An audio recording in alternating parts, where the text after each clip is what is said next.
just completed his PhD by publication at the University of East Anglia on his favourite subject, the Victorian and Edwardian bandstand.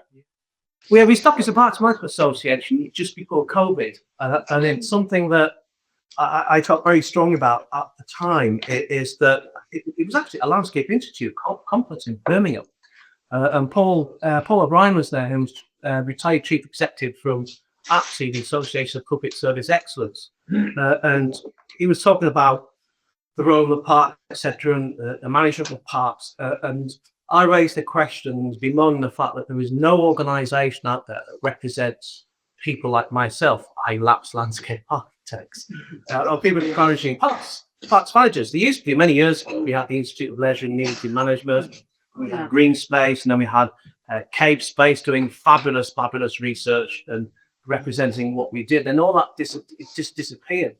And I remember saying to Paul, I says, well, who's gonna represent park managers?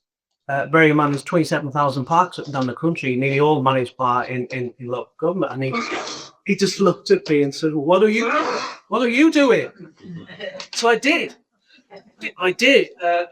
There was a small cohort of us kind of got together and decided that we ought to do something. So we kind of had a go at doing it. Established the Parks Management Association on your website to start. We did a logo. We did all the kind of things that you'd expect. And it's been tough. Started just before COVID, and it has been tough because multi-members of the Landscape Institute, trying to get money out of people is tough to start off with. Getting them to join is tough. Getting them to do stuff is tough. But we have persisted, and we've now got a very good website, and we've now got a database of about 1,200 people who are managing parks across the country, and a foothold, probably about 80% of local authorities across the country. So we've been, based on doing a lot with nothing, I think we've achieved quite a lot. So we're quite proud of what it is that we've done. As Tim said, I've managed parks for 35 years, and say I started out as a landscape architect and wasn't a very good one. And I ended up at Carlisle City Council, a parks department, and we had part of leisure services. We had development, we had parks and countryside, we had community services. All these people doing different things. On the 8th floor, we had technical services where we had architects, engineers, and quantity surveyors all doing fabulous projects. It's all gone. It's all gone now, and so we bemoan the fact of the loss of the parks departments and parks and management, which we'll come onto shortly. So it has been really tough, and it's the one thing that is constant is change. And yet, listening to what Jan was saying this morning around the history parks, which I will touch on very briefly, and what Robert was saying as well earlier on about Bermondsey, about health, is we've come full circle again, trying to re-persuade politicians, and not just politicians high up.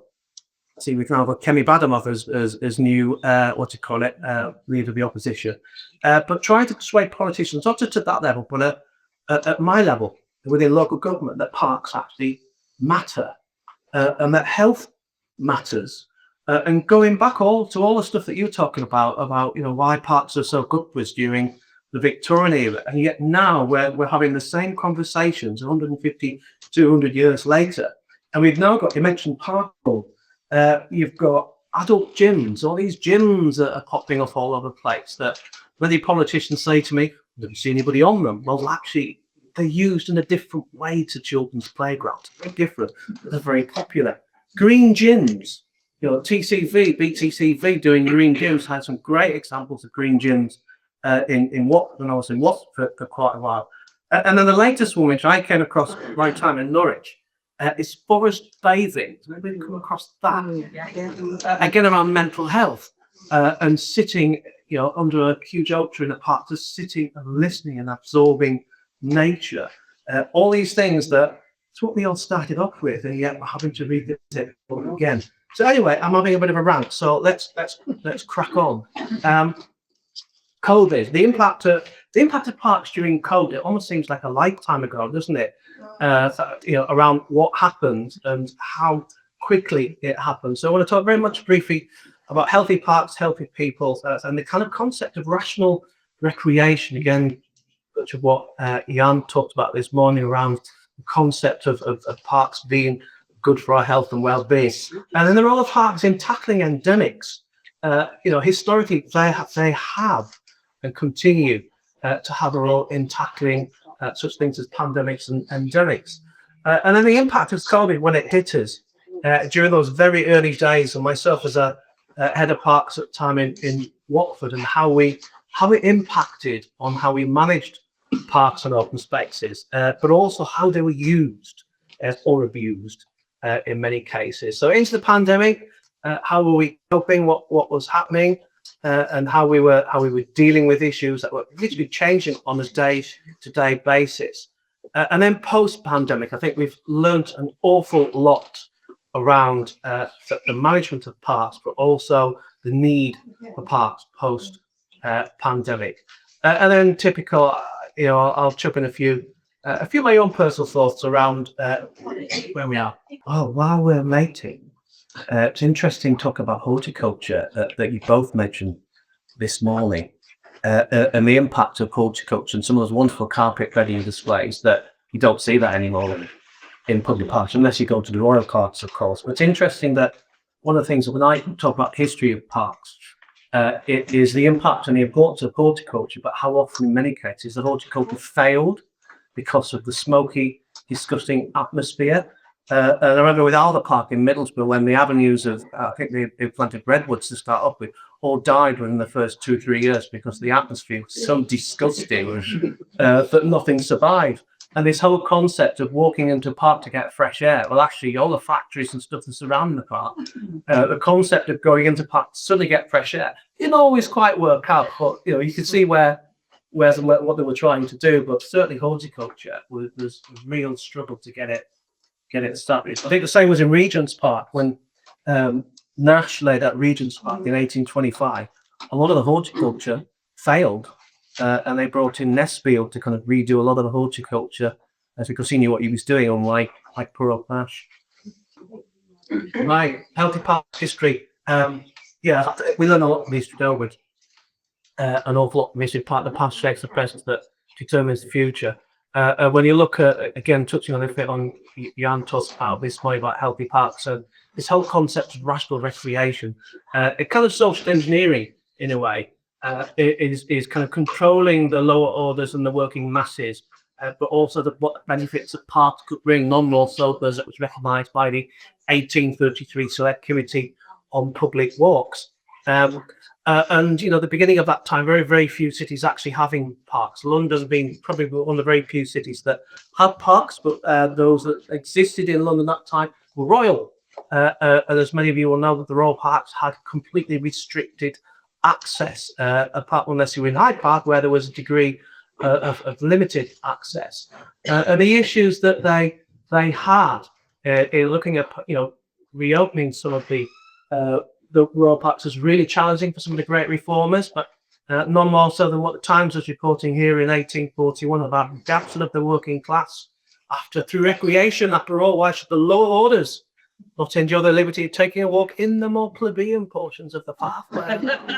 Whatever that is, I never quite worked that one out, but it gets worse unless they were wearing a decent coat. So it was determining what was a decent coat. And there's used to be a royal member of the royal family skating in the Regent's Park. And again, this whole idea from the Select Committee around the provision of parks should lead to a better use of Sundays and the replacement of debasing pleasures, the most debasing of all pleasures being alcohol consumption. And when you look at some of the prints that Hogarth came up with, and of the real kind of awful conditions that were really concerning the health and well-being of the working classes and the lower orders.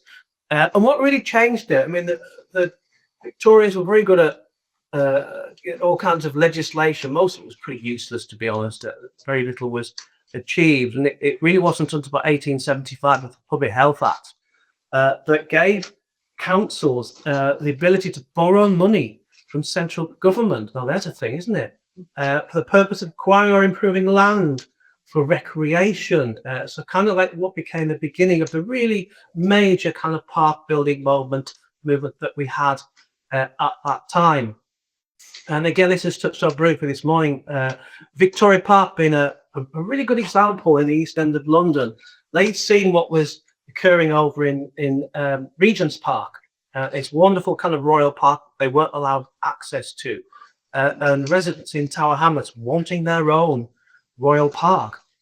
So the registrar writing at the time, park in the East End of London would probably diminish annual deaths by several thousands out in several years, the lives of the entire population. So again, echoing what Jan was talking about this morning.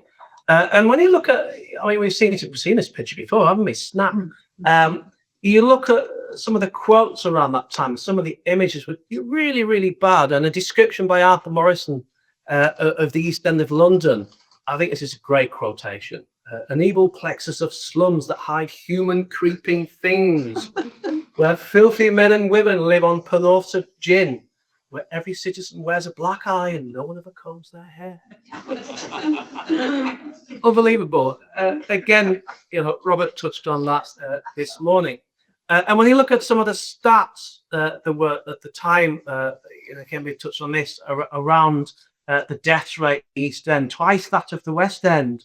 William Farr at the time thinking that a park in the East End would not only benefit those living there, but would be more generally beneficial, particularly around epidemics.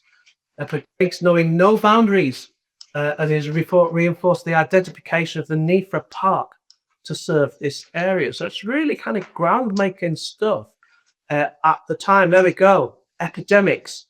We know how many epidemics there were at that time, all kinds of diseases. We touched on cholera this morning. And again, Victoria Park in London being one of the very, very first to be prepared. And again, around this issue of rational recreation, ordered, regulated recreation, social engineering, keeping all our orders in order, but also recognizing the benefits to their health.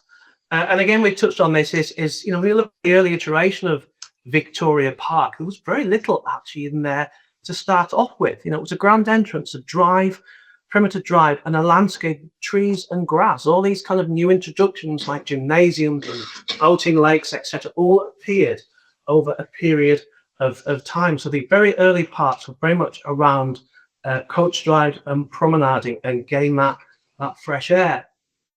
But actually, when you look at the number of parks that appeared that we enjoy today, there was 27,000 of them. Tremendous amount of parks. I don't know why we know it was 27,000, but that in the world of parks, that were always trucked out. So somebody somewhere has counted them. It's 27,000. But actually, the majority that we enjoy today are actually created between 1885 and 1914, 20th century. And, you know, organisations like the National Playing Fields Association, the MPGA, King George V playing fields, incredibly important. And that move away from horticulture and much more around sport and physical activity. And we've seen some of the interesting pictures of football. I usually called it football. It looked like riot, but it looks far much more fun than what it is today. Them rolling around pretending to be paid prima donnas, but let's not go there. And then you look at some of the kind of later, well, early 20th century parks. You know, I work in Norwich, and you know, Norwich's parks in general, majority parks in Norwich are down to this gentleman here, Captain Sandys Winch, all around the 1920s.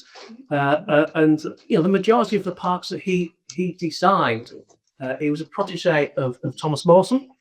The majority of the parks, as you can see here from the design of Eaton Park, is around sport, physical activity. He had unemployed men constructing the majority of these parks. So again, it's around sport, physical activity, health, well-being. The captain, not a huge amount known about Captain Sandys Winch, but apparently he was a real challenging fella to work for. He was quite a task driver, but created some absolutely superb parks that we have in Norwich.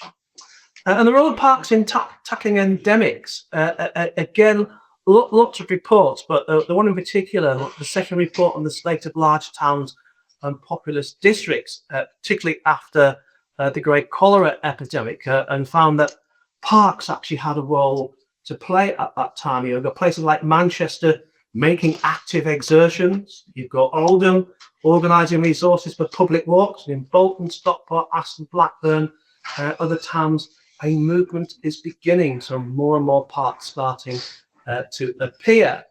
And recognising that parks could serve as lungs to refresh the exhausted air of the city. So again, that movement gathering steam, that parks are actually really, really good for us and had a role to play in combating things like this. Like the Spanish influenza's flu epidemic, took thousands and thousands of lives. And I'd read somewhere, I was trying to look it up the other day, that a number of parks actually elsewhere in the country were actually used as temporary mortuaries to really kind of stack up many of the people that were dying as a result of Spanish flu.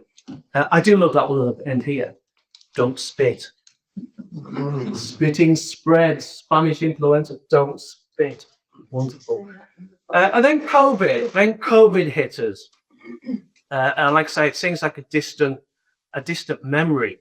And the pandemic kind of almost like crept upon us, and then bang, it hit us. And what do we do? I remember working at Watford, and we just had a brand new managing director had started. She'd literally started 3 weeks until then the lockdown hit us. So she had to hit the ground running. And the role of local government, what does it need to do? Where's the guidance? How is this going to hit us? We're all suddenly having to work at home. We haven't really used things like Zoom and Teams and all this kind of stuff. We're all having to kind of think on our feet, let alone manage the kind of facilities and assets that we have. We just took for granted on a day-to-day basis. Emptying the bins, for instance. How are we going to manage emptying the bins? Oh hell, the grass still needs cutting and all these kind of things. And then everything had to close. We weren't allowed out. So it was a real challenge personally, but also from a professional point of view. So what did it mean for all these wonderful parks that we've gone across the country? How the hell are we going to manage these? And we knew, we've got lots of research, a lot of academic research, a lot of research done by organisations like AFSI, Heritage Lottery Fund, across the board around how popular parks were, particularly the lottery. People between the ages of 25 and 34, 70% use the park at least once a month. Households with children on the age of 5. So a pop-up area. Right, okay. 90% using the park at least once a month. This is telling us, how popular they are. We know this stuff. People from ethnic minorities, 71% use their park at least once a month, compared with 56% of people identifying as white. So again, incredibly popular. My time in Middlesbrough, when we were still at Albert Park, Albert Park was incredibly popular. With the local Asian population, that is the park that they use. They use very few other parks, but Albert Park was the park that they identified. And then the impact of lockdowns is the Office for National Statistics, looking at exercise levels and the usage of public green spaces. More and more people exercise during the lockdowns, and visits to parks increased in 2020 to 21, which we know. In 2020, 36% people responded to Natural England's annual survey said that they spent more time outside during the pandemic than before. Oh, remarkable. A figure that rose to 46% in July. So get more once we allow that, we allow that kind of half hour out. Where did you go? You went to your local park. A lot more in kind of social media conversations around parks and gardens. Again, pre-pandemic, highlighting the importance of passive outdoor activities like sitting, chatting, picnicking, and reflecting, alongside walking and connecting with nature. All incredibly important. This is what was happening.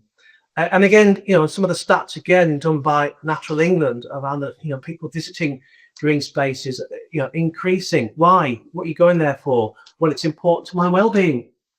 nature and wildlife is more important to my well-being. Visiting local green spaces more, and I'm noticing less wildlife than I do usually. So that's quite a small one. But again, it's all about health, well-being. That's why they are going there. So from my point of view, having managing parks, and the many of us are out there doing the do on a day-to-day basis. What are the challenges that we've got? Well, keeping them open for a start.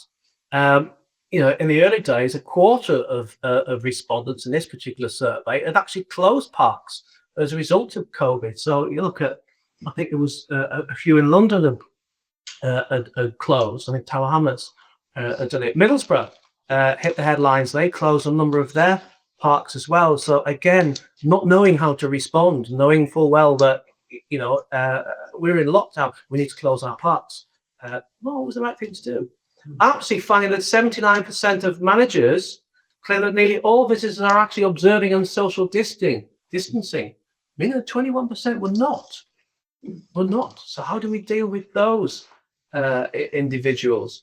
And again, another survey by actually showed that 90% stopped or vastly reduced maintenance and the provision of sports pitches, golf courses and bowling greens, many staff being redeployed to help elsewhere within local government. I have some of my team in Watford emptying bins. They were suddenly, they become bin men. I went down well with them. Sorry, lads, you're not cutting the grass today. You're on the bins. Oh my goodness me, bin juice. Have you ever smelt it? It's not very nice. So doing things like that, working up at the cemetery.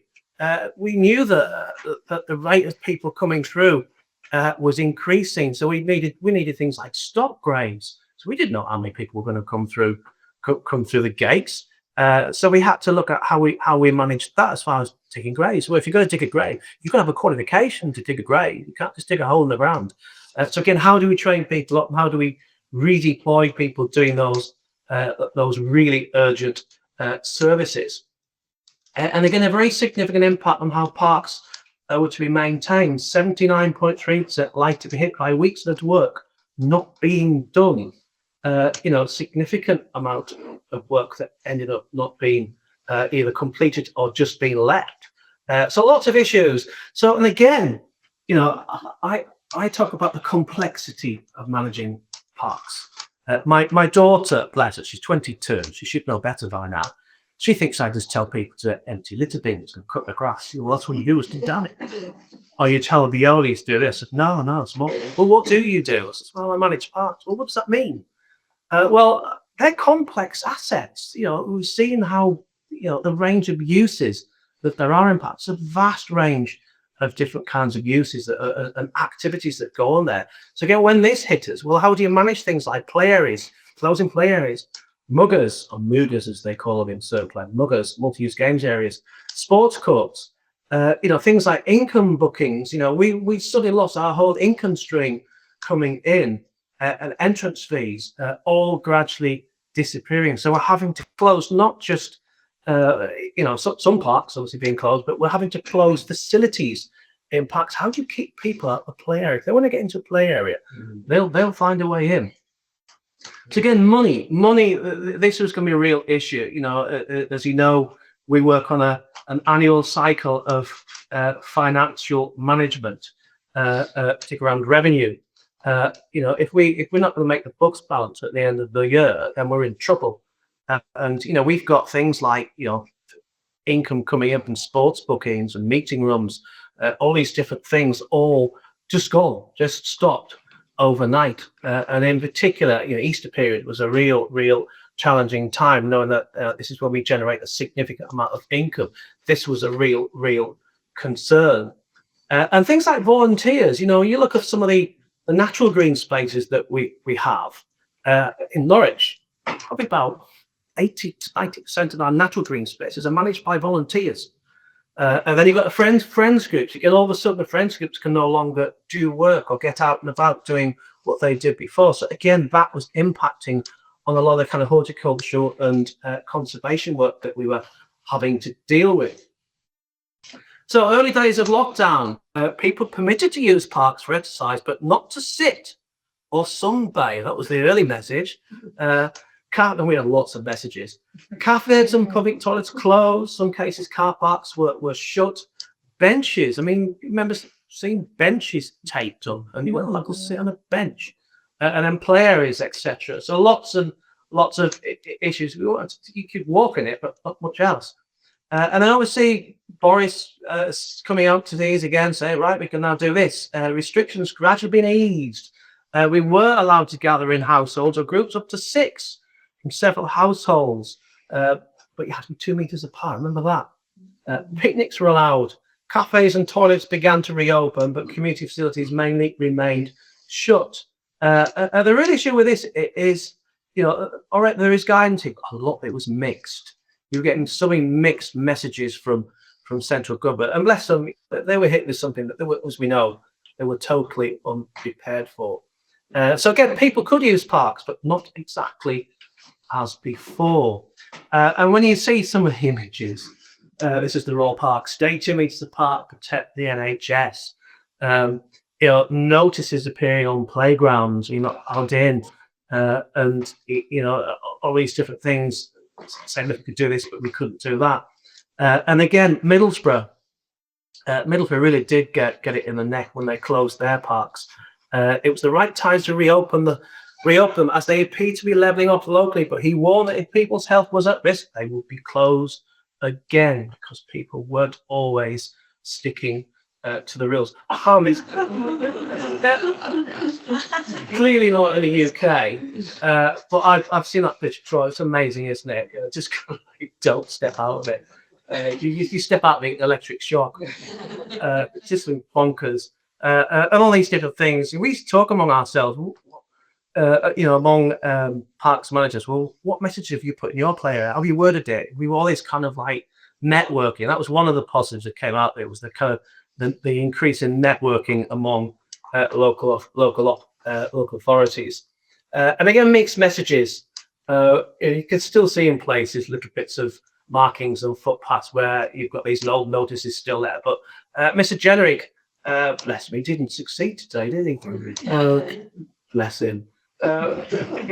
Praising, let's not get political. Praising council for ensuring that the vast majority of parks are open, because he actually answered the parks are really important. Thank you, Mr. Generic. We appreciate that. Parks are important. But what was the impact of that?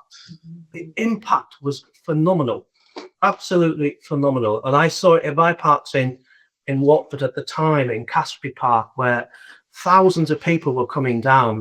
Here in Nottingham, thousands of them, and the litter that was generated, and the use and the abuse was phenomenal. And it wasn't just the fact that people were gathering at the not social distancing, but leaving their rubbish, for instance. I remember seeing, the car park in Casby covered in these little nitrous oxide canisters that young people were sniffing and all this kind of stuff. People who'd never used parks before were now using parks and having Deliveroos and Uber Eats delivered to car parks. They're just chucking it all out and leaving it all there. So mountains and mountains of rubbish as a result of that. And yet we've got staff that we're having to redeploy. So we're down to the bare bones of trying to manage this influx of numbers. And again, when we've looked at the impact of this, Keep Britain Tidy, Green Flag, looking at the impact of that, half the country's parks have to put in extra resources to deal with all these issues, particularly on litter and antisocial behaviour. 81% spending more time in clearing up litter, 79% on bin emptying. My daughter's right, that's what I do. 70%, 2% on maintaining public order, enforcing lockdown rules. Again, really struggling. And again, having to spend money that we've lost money, having to spend extra money on clearing up this rubbish from people, abusing parks. And then what do you do with all this waste? 57 tons of additional waste in one location. So lots and lots of kind of promotion. This is what Keep Britain Tidy did. My local park's great. Why would anybody want to spoil it? Well, why? It makes us sad when people do that part. So we really were kind of like pushing it to keep Britain tidy. And then really post-pandemic, where were we going? with all this? What have we learned? What's the impact about? Huge impact. Catching a backlog of work, and I think in many cases, I don't think we've ever caught up, to be honest. Funding, the loss of funding. I mean, how the Royal Parks have managed, I assume, and now they're a charity, that they probably had a significant bailout by government. Coping with the increase in numbers, re-establishing routines and workloads, providing support. And there was the fear of people coming back to work. There's the fear of COVID, full stop. You know, it's never really gone away. So it's taken an awful long time. And then one positive, I mean, going into park and in birds, again, an increase in wildlife. So there really was one particular benefit. So a report like saw England published in May 2020. How do we ensure a greater collaboration across professions? I think that's something that we do need to do. The park sector is very, I suppose, not particularly well joined up. We all talk to each other, but across the sector, we don't collaborate particularly well. And I think that's something that's come out of COVID. If we're going to look at a bigger strategic vision for urban green space, we do need to collaborate better. And that's right through from design, artists, right through to the ongoing management and long-term maintenance, and particularly around public health. What have we learned from that? And I think this is great. A great quote, describing COVID-19 as an amplifier of existing inequalities.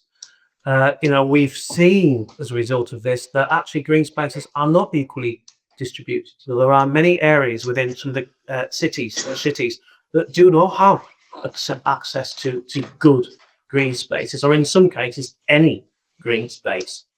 So the importance of green spaces in general and that distribution has certainly been highlighted. And then austerity. Am I allowed to use the word austerity? I mean, you later government say we're not talking about austerity, but can we survive this? We're asked to be more commercial. You look at most job descriptions like the new park managers, they don't want horticulture, they want someone who's got expertise and experience of commercialism. Horticulture is way now being out. So what's the new business model for now managing parks? It cannot be the same. It's always been. It's got to change. And do we now need to look at new forms of land management, particularly the last slide that Jan put up of climate change and the biodiversity crisis? How do we tackle some of those? So coming to the end, Sheffield, find newts and frogs, not your dogs. I love the expecting prescribe a dog. That's great, isn't it? 60% of the public account benefits of public parks in a large city arise from their contribution to physical and mental health, mental well-being. And again, we know this. This is what's been shown by COVID. This is what's been shown by history. That these are significant assets that contribute to our health and our well-being. And research keeps telling us this. So to finish off. I'm not going to rant. Well, I might a little bit. Just a few personal thoughts. Parks do matter. I put in local government 35 years, and I say to my chief executives, whoever's in charge, that parks should be at the top of the tree. And they always say, "Yeah, but you would say that. You work in parks." I says, "Yeah, it's right. I can't think of any other asset or service that is provided by a local authority that ticks so many boxes from health, well-being, education, environment, you name it. It takes them all.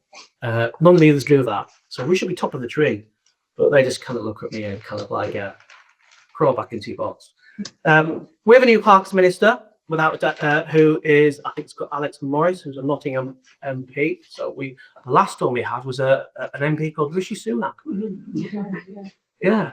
And we now have a new Parks Working Group, which is currently being established by MHCLG, and I'm really looking forward to that, to see whether we actually can make a difference with the new government. Park Service in the early days, during the latter stages of COVID, we were unequipped to deal with what was happening. We really struggled, but a shout out to my colleagues. We really did rise to the challenge to manage such challenging times, but we were unequipped. I think most people were, but we rose to the challenge, and we did that right. mixed messages from central government are not helpful. Absolutely. And we know what came out of the public inquiry on that one. Do not take park users for granted.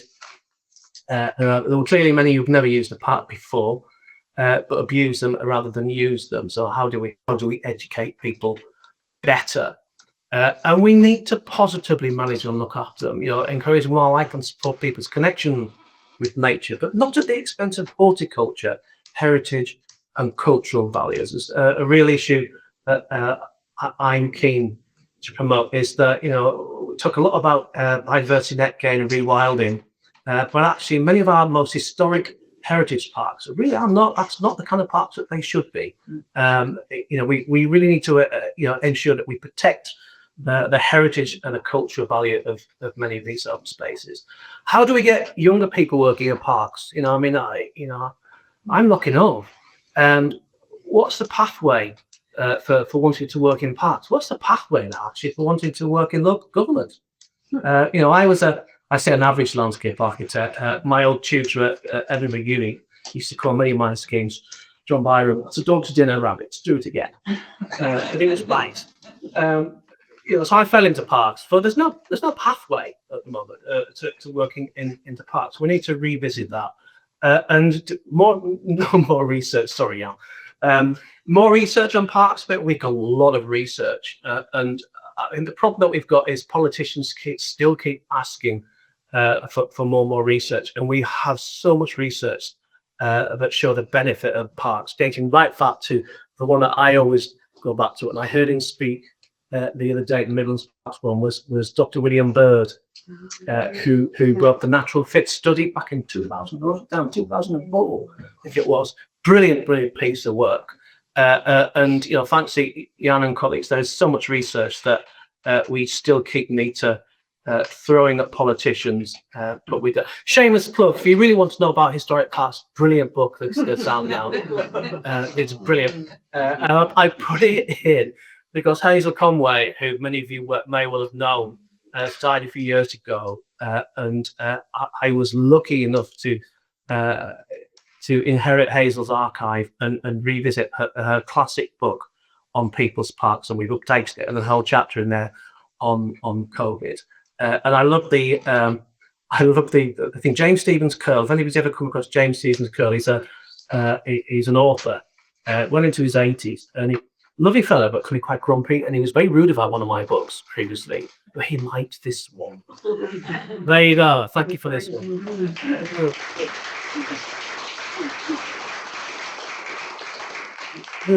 Well, thank you so much for pushing through the technology. So and giving us a wonderful talk. So, any immediate questions? There aren't. So good. That means we can devote a bit more time to discussion later.